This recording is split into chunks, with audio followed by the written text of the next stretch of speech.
और terror funding मामले में आज वादी के 13 मकामात पर एनआईए ने छापेमारी की है। एनआईए ने पुलवामा, शोपियां, अनंतनाग, श्रीनगर और बडगाम में छापेमारी की है। श्रीनगर के हजीदरपुरा में एजेंसी ने छापा मारा है। पुलवामा के छतरपुरा और रत्नीपुरा समेत 5 मकामात पर छापेमारी के बाद 3 अफराद फैयाज अहमद वानी और उनके 2 बेटों को पूछताछ के लिए हिरासत पर लिया गया है।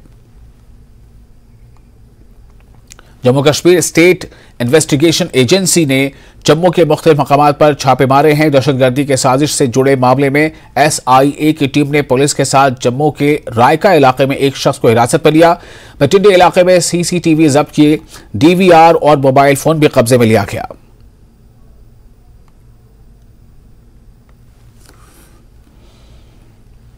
टनबल पुलिस ने गैर कानूनी कानकनी और मादनियात की मुंतकली के मामले में 3 अफराद को गिरफ्तार कर लिया है। पुलिस ने 3 ट्रैक्टरों को भी जब्त कर लिया है। गिरफ्तारशुदा तीनों अफराद ड्राइवर हैं।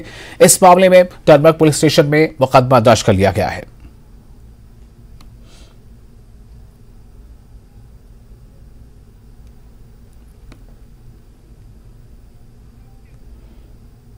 फिल्म केरला स्टोरी का तनाजा गवर्नमेंट मेडिकल कॉलेज जम्मू में भी देखा गया। GMC जम्मू में तालिब इल्म से मारपीट का मामला सामने आया है। इत्तलात के मुताबिक जम्मू मेडिकल कॉलेज में कुछ तलबा और बाहर से दाखिल हुए और लोगों को दरमियान हाथापाई हुई। पुलिस ने इस मामले का नोट लिया है। जांच जारी है। स्टूडेंट्स एसोसिएशन ने कहा है कि केरला स्टोरी मामले पर हॉस्टल में हुई लड़ाई में कश्मीरी तलबा पर हमला किया गया।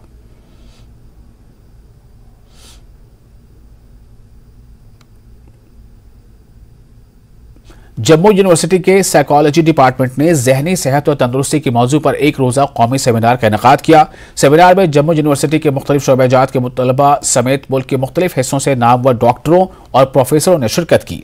इस किस्म के सेमिनार के इनेकाद का बुनियादी मकसद माशरे के मुख्तलिफ तबकों में ज़हनी अमराज से निपटने में मदद करना है। ये बात प्रोफेसर आनंद प्रकाश ने न्यूज़ 18 से गुफ्तगू करते हुए कही है, जिन्होंने बतौर मेहमान खुसूसी शिरकत की। मुल्क के मारूफ न्यूरोलॉजिस्ट डॉक्टर सुशील राजदार ने अपना तजुर्बा बताते हुए कहा कि इस तरह के सेमिनार इस दाग को खत्म करने में मदद करेंगे जहां बीमारी छिप जाती है। पहला उद्देश्य तो ये था कि हम अपने विद्यार्थियों और विश्वविद्यालय में मानसिक स्वास्थ्य के प्रति नई चेतना कैसे उत्पन्न कर सकते हैं और उसके लिए किन किन उपायों की ज़रूरत है। पहला उद्देश्य ये था। दूसरा ये था कि इसको हम कैसे समाज के दूसरे हिस्सों में ले जा सकते हैं। ये जो मानसिक स्वास्थ्य की रक्षा और मानसिक स्वास्थ्य की वृद्धि के लिए समाज के दूसरे हिस्सों को कैसे इससे जोड़ सकते हैं। और तीसरा इसका उद्देश्य था कि कैसे हम इंटरनेशनल लेवल पर कोलैबोरेशन इससे स्थापित कर सकते हैं, ताकि जो लक्ष्य है हमारा सस्टेनेबिलिटी और डेवलपमेंट का, विकास का और सस्टेनेबिलिटी का 2020-30 तक का, उस लक्ष्य के साथ हम कैसे जुड़ सकते हैं कि इतना ज़रूरी है मेंटल हेल्थ, मेंटल वेलबींग। एक आदमी को, एक औरत को डिजीज़ फ्री, मेंटल डिजीज़ से फ्री रहना और वेल रहना। एंड अनफॉर्चुनेटली इसके साथ काफ़ी स्टिग्माज है, डिस्क्रिमिनेशन है, चोरी रखते हैं, बोलते नहीं हैं। इनफैक्ट डॉक्टरों को पता नहीं इतना इसके मतलब, तो आम लोगों की बात ही नहीं है। जम्मू विश्वविद्यालय आज ये तय किया है कि एक centre for mental health, wellbeing and happiness उसको इस्टेब्लिश करेगा, ताकि जो स्ट्रेस का लेवल बढ़ता जा रहा है हमारी लाइफ स्टाइल से, सोशल फैक्टर्स हैं एंड बहुत सारे फैक्टर्स हैं जिसके कारण, लेकिन हम बच्चे को इस सेंटर के माध्यम से उसके इलनेस को, उसके वेलबींग को, उसके हैप्पीनेस को एड्रेस करेंगे।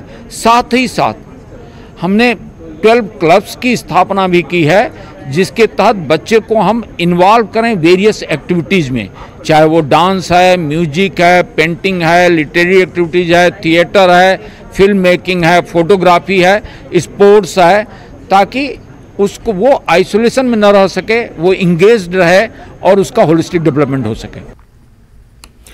और पोरबंदर उत्तर बनी में हेरिटेज वॉक